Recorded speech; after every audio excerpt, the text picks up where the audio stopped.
बिस्मिल्लाहिर्रहमानिर्रहीम। बेन काम न्यूज़ देखने और सुनने वाले तमाम दोस्तों को अदील मिर्ज़ा का सलाम। आज हम बात करेंगे जो 26वीं आइनी तरमीम होने जा रही है पार्लियामेंट में, ये क्या है और हुकूमत क्यों बज़िद है। ये जो अदालती इस्लाहत करने जा रही है हुकूमत और हुक्मरान इत्तेहाद, ख़ास तौर पर पाकिस्तान पीपल्स पार्टी के सरबराह बिलावल भुट्टो बहुत इन दिनों आपको एक्शन में नज़र आ रहे हैं। कभी वो अपोजिशन की जमातों से जाकर मिलते हैं, कभी वो हुक्मरान जमात से। लाहौर में भी पिछले दिनों वो आए हुए थे, इशाइया दिया था एक पाकिस्तान मुस्लिम लीग के सदर नवाज शरीफ ने। तमाम जो उनके हम ख्याल जमातें हैं उनके एजाज़ में, उनकी जो क़यादत है उनके एजाज़ में, उसमें भी वो आए हुए थे। रात गए तक वो आज रात गए तक मौलाना फजल रहमान से एक बार फिर मिले हैं। कई मुलाकातें इससे पहले भी हो चुकी हैं। खुद आसिफ अली जरदारी और वज़ीर आज़म शहबाज शरीफ भी मौलाना फजल रहमान से कई मुलाकातें कर चुके हैं और एक ज़ोराना भी दिया था चंद दिन पहले वज़ीर आज़म ने, उसमें भी मौलाना फजल रहमान शरीफ थे। अपने घर, उनके घर में भी कई वफूद जो हुक्मरान इत्तेहाद है उसके जा चुके हैं। ये मामला पहुंचा कहाँ तक, ये जो 26वीं आइनी तरमीम होने जा रही है इसमें कुल तरमीम कितनी है और अपोजिशन ख़ास तौर पर पाकिस्तान तहरीक इंसाफ इसकी मुखालफत क्यों कर रही है और क्यों कह रही है ये तरमीम अगर पास होगी तो हमारी लाशों से गुजर कर जाना पड़ेगा, इसकी क्या वजह है और हुकूमत क्यों बज़िद है, इस पर भी बात होगी। इसकी एक ख़ास बात आप गुफ्तगू के आखिर में जो इस आइनी तरमीम की जो ख़ास बात है, जिस वैसे तो बरह रास्त अगर देखें तो अवाम का कोई इसमें कोई ऐसा ताल्लुक नहीं है, कोई ऐसा फ़ायदा नुकसान नहीं है, कोई इतना बड़ी अचीवमेंट नहीं है अवाम के हद तक मैं बात कर रहा हूँ कि उनका इतना इंटरेस्ट हो। ये सियासी जमातें, पार्लियामेंट, अदलिया और जो दूसरे रियासती अदारे हैं उन पर इसका कोई इम्पैक्ट हो सकता है। आम आवाम पर इसका क्या इम्पैक्ट पड़ेगा, आवाम को ये इससे इतना वो नहीं है, कोई इंटरेस्ट दिलचस्पी नहीं है। लेकिन एक बात अवाम के लिए भी है, वैसे तो असर सब अवाम पर भी पड़ेगा इसका, लेकिन एक बड़ी ख़ास बात इस आइनी तरमीम में है जिसकी इस पर बहस भी बहुत कम की जा रही है और इस तरफ तवज्जो भी कम ही दिलाई जा रही है। वो क्या है ये भी आप बताएंगे अपनी गुफ्तगू के आखिर में। देखते रहिए बेनकाब न्यूज़। जिन दोस्तों ने अभी तक हमारा चैनल सब्सक्राइब नहीं किया वो अभी कर लें ताकि आप भी जो आइनी तरमीम इसको 26 से मुराद ये 25 दफ़ा पहले हमारे जो 1973 का जो आइन है, पाकिस्तान का आइन है, उसमें 25 बार पहले तरामीम हो चुकी हैं। ये 26वीं तरमीम है और इत्तफाक की बात है कि 26 ही तरामीम हो रही हैं, 26 चीज़ें तब्दील हो रही हैं आइन में। उसमें सबसे पहले जो बात यह है, इसको अदालती इस्लाहती बिल के नाम से एक बिल हो सकता है आज जब आप मेरी ये गुफ्तगू सुन रहे हों तब तक ये सेनेट में या कौमी असम्बली में या हो सकता मुश्तरका इजलास जैसे भी मुनासिब लगेगा हुक्मरान इत्तेहाद को वो उसमें पेश कर चुके होंगे। अगर ना भी हुआ, क्योंकि अभी नंबर्स पूरे नहीं हैं, हुक्मरान इत्तेहाद के पास नंबर्स पूरे नहीं, पेश वो उसी वक्त करेगी जब तमाम जो स्टेक होल्डर्स हैं, ख़ास तौर पर जो उनकी इत्तेहादी जमातें हैं और उनके जो हम ख्याल हैं, जब उनका आपस में मुकम्मल 100% इत्तफाक हो जाएगा तब पेश करेगी। ये पीर पे भी बात जा सकती है। इससे पहले भी मैं इस मौजू पे गुफ्तगू कर चुका हूँ, उस वक्त भी शायद यही हफ्ते या जुमे का दिन था, मैंने कहा था ये पीर को पेश करेंगे और बिल्कुल इजलास उन्होंने बुला लिया था, पब्बा पार बिल्कुल तैयार थे और बिल भी तैयार हो चुका था, सारी चीज़ें थीं। ऐन मौका पर मौलाना फजल रहमान ने झंडी गिरा दी थी और ये मामला मौखर कर दिया गया था। अब मौलाना फजल रहमान शीरो शक्कर है, मुलाकातें हो रही हैं, कुछ थोड़ी बहुत नोक पलक जो दुरुस्त करनी है इसकी। मौलाना की जो कोशिशें थी वो तकरीबन रंग लाई। मौलाना जिस तरीके का मसवदा उन्होंने तैयार किया था और हुकूमत का जो मसवदा था उसमें जो सबसे ज़्यादा जिस चीज़ पर बहस हो रही थी, जो फ़र्क था, जो आपस में इख्तलाफ था, वो ये था कि हुकूमत चाहती थी कि एक अलग सुप्रीम कोर्ट उसका चीफ जस्टिस ही अलग हो और उसे आइनी सुप्रीम कोर्ट जो आइन के मामलात को देखे, एक अलग सुप्रीम कोर्ट कर दी जाए। और जो उसका इत्तेहादी जमात है पाकिस्तान पीपल्स पार्टी का भी तकरीबन यही ख्याल था।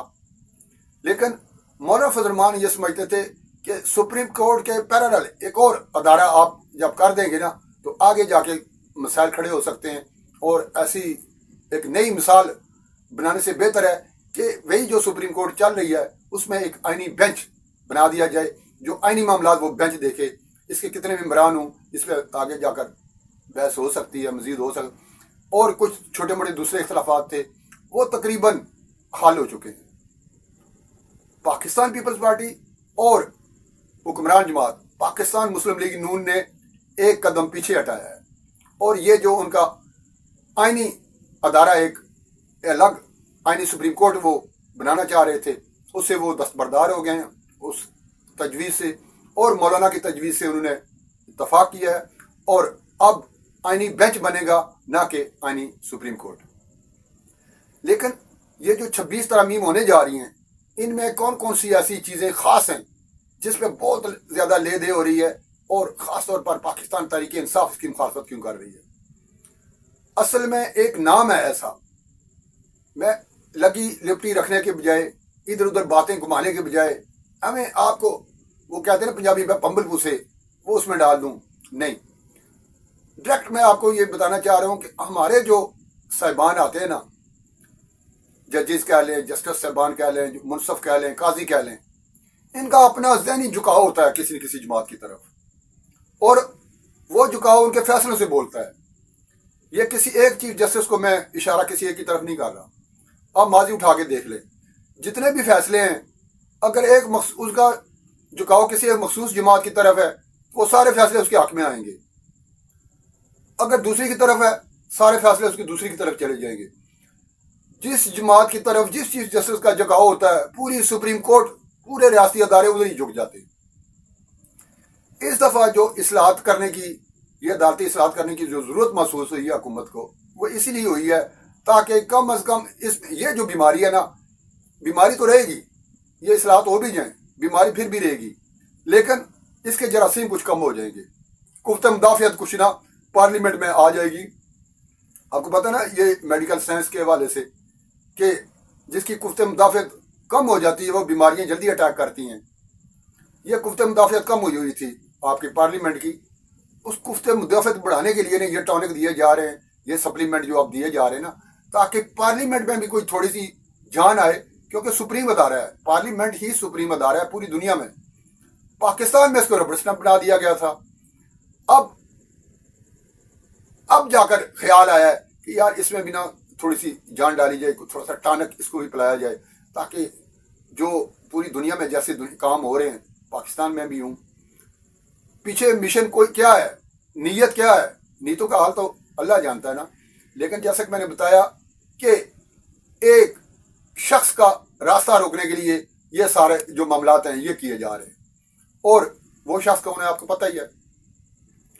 और एक जमात ने तो पहले ही एक वबैला समझाया हुआ है, नोटिफिकेशन जारी करें, वो आएगा, वो ये कर देगा, वो आएगा।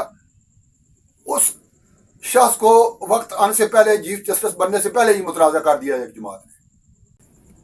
इस तरह कुल मिला के ये 26 तरमीम है जो कि 26वीं आईनी तरमीमें की जा रही हैं।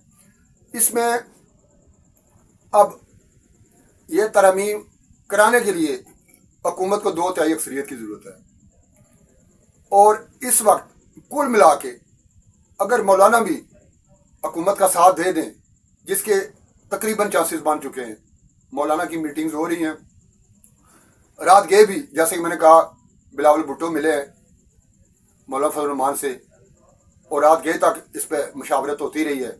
शायद कुछ चीज़ें कम या ज़्यादा करके मेरा ख्याल है आज ये बिल पेश कर दिया जाएगा। अगर मौलाना साथ देते हैं हुक्मरान इत्तेहाद का तो फिर आसानी हो जाएगी। 224 वोट्स की ज़रूरत है इस वक्त हुक्मरान इत्तेहाद को। हुक्मरान इत्तेहाद के पास अपने कुल मिला के 215 लोग बनते हैं, इसका मतलब कि 9 लोग और चाहिए, और 9 लोगों में 8 वोट मौलाना के हैं। मौलाना को साथ मिलाकर भी 1 वोट और चाहिए होगा। याद रहे कि एक पाकिस्तान मुस्लिम लीग नून का एक ऐसा रुकन भी कौमी असम्बली में मौजूद है जो कि हुकूमती बेंचों पर नहीं बैठता, अपोजिशन पे बैठते हैं वो मुस्लिम लीग नून के। इसी तरीके से 4 आज़ाद अरकान हैं جو کہ نہ پاکستان تحریک انصاف کے ساتھ ہیں، نہ پاکستان پیپلز پارٹی کے ساتھ ہیں، نہ ہی وہ مسلم لیگ نون کے، وہ آزاد حیثیت سے بیٹھے ہوئے ہیں۔ ان میں سے بھی شاید حکومت کی کوئی ان پہ نظر پڑی ہو، ضرور پڑی ہوگی۔ اس وقت حکومت کو ایک ایک ووٹ کی ضرورت ہے چونکہ، اور پاکستان تحریک انصاف کے اپنے 8 اراکین بھی ہیں جو کہ تحریک انصاف میں وہ لڑے تھے انڈیپینڈنٹلی۔ بعد میں بہت سارے لوگ، 80 سے زیادہ لوگ پاکستان تحریک انصاف میں شامل ہو گئے تھے، لیکن 8 لوگ ایسے ہیں جو بھی پاکستان تحریک انصاف انہوں نے جوائن نہیں کی۔ ان میں بھی ایک ووٹ چونکہ ضرورت ہوگا، تو میری جو اپنے ذرائع بتاتے ہیں کہ ایوان میں اس وقت 224 لوگوں کی ضرورت ہے حکمران اتحاد کو، لیکن حکمران اتحاد کے ذرائع یہ بتا رہے ہیں انہیں 230 سے زائد ارکان کی حمایت حاصل ہو چکی ہے۔ اب چونکہ وہ نمبر گیم پوری ہو چکے ہیں، اس لیے یہ سارا کچھ معاملہ تقریباً اینڈ میں لگا ہوا ہے۔ اجلاس بھی بلا لیے گئے ہوئے ہیں، سینٹ کا بھی، قومی اسمبلی کا آج بھی اجلاس ہوگا۔ 2 دن پچھلے جو اجلاس ہوا ہے وہ اسی ادھیڑ میں یہ تھوڑا لیٹ ہو گیا ہے کہ کچھ تجاویز ایسی ہیں جس پہ مولانا بھی مکمل طور پر ایگری نہیں ہوئے۔ آج شاید وہ ایگری ہو جائیں یا شاید رات کو ہو گئے ہوں، اور آج یہ بل پیش کر دیا جائے گا۔ آج نہ ہوا تو پیر کو یہ لازمی کر دیا جائے گا، اور جو آئینی ترمیم کرنے جا رہی ہے حکومت اس میں کامیاب ہو جائے گی۔ اور جیسا کہ میں نے آپ سے کہا تھا کہ بڑی اہم اس میں جو ایک ڈیولپمنٹ ہے وہ میں آگے چل کر آپ کو بتانے والا ہوں۔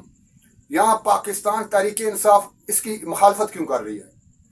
مخالفت اس لیے کر رہی ہے، ایک تو حکمران اتحاد، اچھا یہی مسودہ پاکستان تحریک انصاف نے بھی تیار کیا ہوا ہے، اور یہ جو انیشیٹو ہے یہ اس کا کریڈٹ جاتا بھی پاکستان تحریک انصاف کو ہے۔ جب عمران خان وزیر اعظم تھے وہ اکثر کہا کرتے تھے کہ عدالتی اصلاحات کی ضرورت ہے، ہمارے عدالتی نظام درست سے مطمئن وہ بھی نہیں ہے عدالتی سسٹم پہ، لیکن چونکہ حکمران اتحاد اس وقت کر رہا ہے تو ان کی مرضی کا نہیں ہو رہا، اس لیے وہ مخالفت کر رہے ہیں۔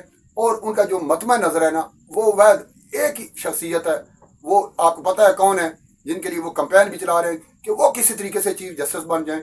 چیف جسٹس ان کے بننے سے موجودہ جو حکمران اتحاد جو سیٹ اپ چل رہا ہے اس کو خطرات لاحق ہوں گے، شاید حکومت کمزور ہو جائے گی یا گرا دی جائے گی، شاید کچھ ایسے فیصلے آئیں گے کہ ہمارے جو بانی ہیں وہ باہر آ جائیں گے، دوبارہ ہمیں اقتدار مل جائے گا۔ اصل میں یہ جو رسک کشی ہے نا، یہ اقتدار کو طول دینے کے لیے اگر حکمران اتحاد کر رہا ہے، اور اقتدار میں آنے کے لیے اگر کر رہی ہے تو اپوزیشن کر رہی ہے۔ یہ دنگا مشتی یہ ہے، عوام کا اس سے کوئی ایسا لینا دینا کوئی نہیں ہے۔ اس میں جو اچھی بات ہوئی ہے نا، سب سے جو مجھے اچھی لگی ہے، میں اس لیے بار بار آپ کو کہہ رہا ہوں کہ عوام کا براہ راست اس سے کوئی اتنا ایسا تعلق نہیں ہے، اس لیے عوام اس میں کوئی اتنا انٹرسٹ لے نہیں رہی، لیکن اس آئینی ترمیم میں ایک چیز ایسی ڈالی گئی ہے، وہ ہے سود۔ سود کے خاتمے کے لیے ایک تجویز اس میں رکھی گئی ہے۔ اس کو بلا تجرید ایک دم تو ختم کر نہیں سکتے کہ دنیا کا نظام ایسا ہے، آپ 80-85% آپ کی معیشت تو قرضوں کی ادائیگی میں جا رہی ہے، آپ نے قرضے لیے ہوئے ہیں، وہ آپ مان بھی جائیں، ادارے جو عالمی مالیاتی ادارے وہ کیوں مانیں گے، وہ تو سود پہ ان کا نظام چلا ہے۔ جتنے آپ نے قرضے لیے تھے اتنا تقریباً میں آپ جیسا کہا کہ 80-85% وہ سود بن چکا ہے، اور اگر آپ نے ایک اور پروگرام کر لیا تو جتنے آپ کے قرضے اتنا ہی آپ کا سود ہو جائے گا، آپ سود اتارتے رہیں گے، ساتھ کسی آپ کے قرضے وہی پڑے رہیں گے۔ اس لیے موجودہ حکمرانوں کا خیال ہے کہ یہ وائنڈ اپ کیا جائے، یہ جو کشکول ہے اس کو توڑا جائے، اور یہ جو پروگرام ہے IMF کے ساتھ، یہ اللہ کرے یہ آخری پروگرام ثابت ہو، اور سود کے حوالے سے جو ایک تجویز دی گئی ہے اسے بتدریج ختم کیا جائے۔ جنوری 2028 تک کی تجویز دی گئی ہے، اللہ کرے اس تجویز پہ یہ بل پاس ہو جائے، اس تجویز پہ غور ہو۔ کیوں؟ سود جنگ ہے اللہ اور اس نبی کی جو شریعت ہے اس سے جنگ ہے، ہمارے دین سے جنگ ہے۔ جب ہم اپنی شریعت سے لڑ رہے ہوں گے تو ہمیں کامیابی کہاں سے ملے گی؟ سود کا خاتمہ انتہائی ضروری ہے۔ ہم اور آپ مل کر یہ دعا کریں گے کہ اس وطن عزیز میں یہ جو سود کی لعنت ہے یہ ختم ہو جائے، تاکہ یہ جو ہم اپنے جنگ اپنے آپ کے ساتھ خود ہی اپنے اوپر مسلط کی ہوئی ہے، اس جنگ سے ہمیں چھٹکارا حاصل